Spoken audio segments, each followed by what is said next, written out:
प्रदेश tribal museum की 11वीं वर्षगांठ पर 6 जून को होगा शुभारंभ। जनजातीय संग्रहालय में खुलेगा देश का पहला ट्राइबल कैफे। चखने को मिलेंगे महुआ के लड्डू, बांस की सब्जी जैसे ढेरों सारे व्यंजन। 7 ट्राइबल घर बनकर हैं तैयार।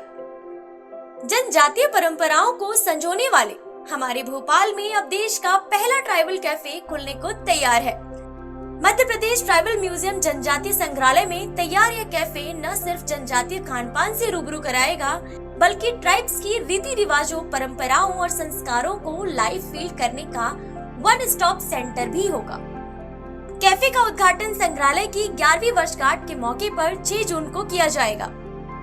इन जनजातीय खाने का ले सकेंगे जायका।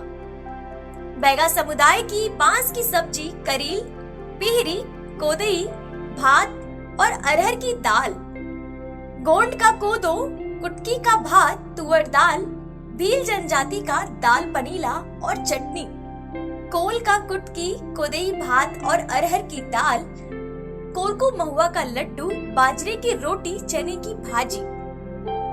यहाँ रहेंगे जनजातीय लोग, खिलाएंगे खाना। यहाँ 7 ट्राइबल्स कम्युनिटी के घर बनकर तैयार हैं। इनमें उसी ट्राइब के लोग रहेंगे और आपको जिस भी घर जाकर खाना हो, आप जाकर वहाँ व्यंजनों का स्वाद ले सकेंगे। एडवांस बुकिंग के लिए ऐप भी तैयार किया गया। मध्य प्रदेश में 43 ट्राइबल कम्युनिटी है। इनमें से गोंड, भील, बैगा, कोल, कोरकू, सहरिया और भारिया के घरों को कैफे का हिस्सा बनाया गया है।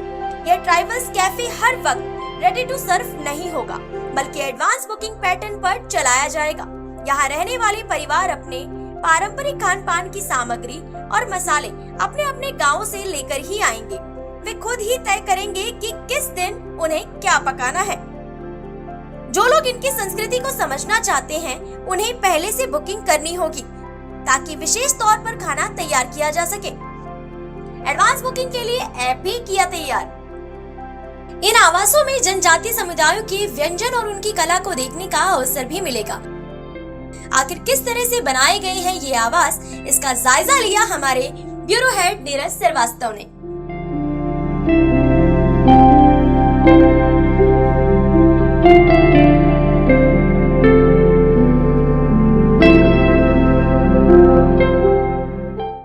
आज अंतर्राष्ट्रीय संग्रहालय दिवस है और आज के मौके पर हम आपको लेकर आए हैं राजधानी भोपाल के जनजातीय संग्रहालय।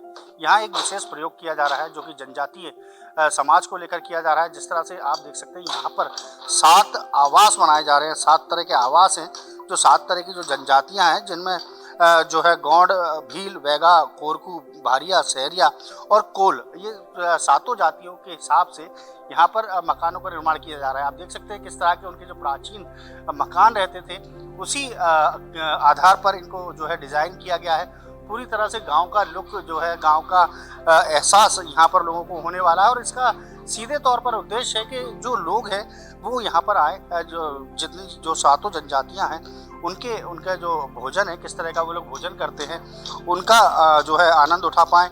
और इसके अलावा जो आम लोग हैं वो उन जनजातियों से जुड़ें कि किस तरह से उनका जो भोजन का तरीका होता है वो कैसा है, रहने सहने का तरीका कैसा है। यहाँ पर आकर उसी जनजातीय लोग रहेंगे।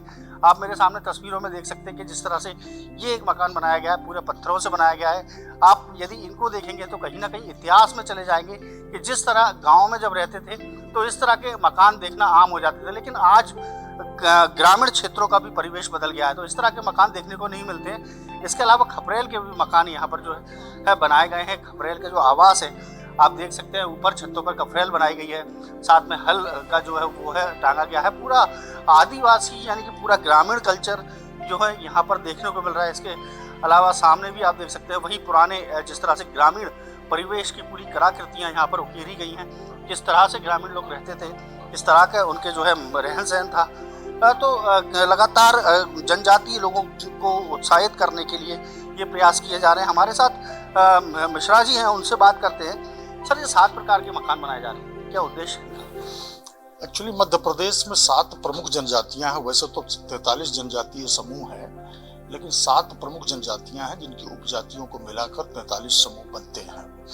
तो उन जनजातियों के यहाँ प्रातिनिधिक आवास रहने योग्य बनाए गए हैं। संग्रहालय में पहले सजेस्टिव मकान हमने बनाए जरूर थे, जिससे लोग यहाँ अनुभव कर सकें कि जनजातीय जीवन में मकान किस तरह से वो अपने आसपास की सामग्रियों को लेकर निर्मित करते हैं। यहाँ हमने ऐसे मकान बनाए हैं जहाँ वे रहते कैसे हैं इसको भी अनुभूत कराया जा सके। प्रायः नगरीय समुदायों को, आज के युवाओं को ये पता नहीं है कि जनजातीय जीवन कैसा है। उनके पास प्रायः बहुत ही ऐसी फौरी सूचनाएं होती हैं। जनजातियों का अर्थ वे मान लेते हैं कि कोई एक ऐसा समुदाय है जो मुझसे बिल्कुल भिन्न है। तो इस तरह के भ्रमों से मुक्ति के लिए और साथ ही उनके जीवन यापन की समस्याएं क्या हैं और उसका उनकी सुख सुविधाएं क्या हैं, उनका किस तरह से जीवन वो लोग जीते हैं अपने ग्रामीण परिवेश में, इन सबको यहाँ अभिव्यक्त करने के प्रयत्न होंगे। साथ में यह भी हम यहाँ प्रयास कर रहे हैं कि 7 जनजातीय समुदाय अपने जनपदीय भोजन को, अपने क्षेत्रीय भोजन को यहाँ उपलब्ध कराएं। लोग जो है उनसे पहले से आरक्षण कराएं और फिर यहाँ वे उनके क्षेत्रीय भोजन का स्वाद यहाँ ले सकेंगे। अच्छा, कितना समय लगेगा इस सबको शुरू होने में? क्योंकि जब हम पहली बार आए थे तो काफ़ी कुछ दिखा नहीं था, लेकिन आज काफ़ी प्रोग्रेस कर गया है। तो लगभग कितना समय लगेगा युवाओं को यहाँ तक लाने में आपको? ये मकान तैयार है, अब सिर्फ इसका लोकार्पण होना है। अभी चुनावी अधिसूचना के कारण ऐसा नहीं हो पाया। हम यथाशीघ्र, हमारा यह प्रयास है, सरकार इस पर काम कर रही है कि अभी हम इस संग्रहालय के 11वें वर्षगांठ समारोह के दौरान सभी आवासों का लोकार्पण कराया जाए और इसके बाद ये सक्रिय हो सके, आम जन इससे जुड़ सके, इसके प्रयत्न यथाशीघ्र हो रहे हैं। तो क्या जो 7 जनजातियाँ हैं उनके लोग यहाँ रहेंगे, उनके हाथों से भोजन बनाया जाएगा? क्या कॉन्सेप्ट रहने वाला है आखिर? हाँ, निश्चय ही वो जनजातीय समुदाय यहाँ खुद रहेगा और खुद ही सारी चीजों को सृजित करेगा। आम आदमी की जरूरतों को ध्यान में रखते हुए वो जो कुछ भी खाते हैं उन सारे सामग्रियों को भी वे अपने क्षेत्र से ही लाएंगे और जो भी इससे जुड़ेगा या जो भी इच्छा जाहिर करेगा, जो अपने को पहले से आरक्षित कराएगा, उसके लिए सुविधा यहाँ रहेगी। उन जनजातियों के द्वारा अपने ग्रामीण परिवेश में जिस तरह से भोजन उपलब्ध कराया जा सकता है, उन सारे परिवेश को निर्मित करता हुआ भोजन उपलब्ध कराने का उपक्रम यहाँ होगा।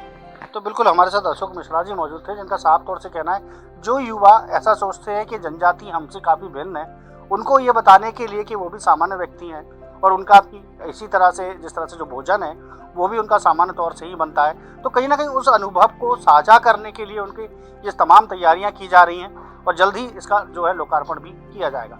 कैमरामैन आमिर के साथ नीरज श्रीवास्तव, TV 27 न्यूज़ भोपाल।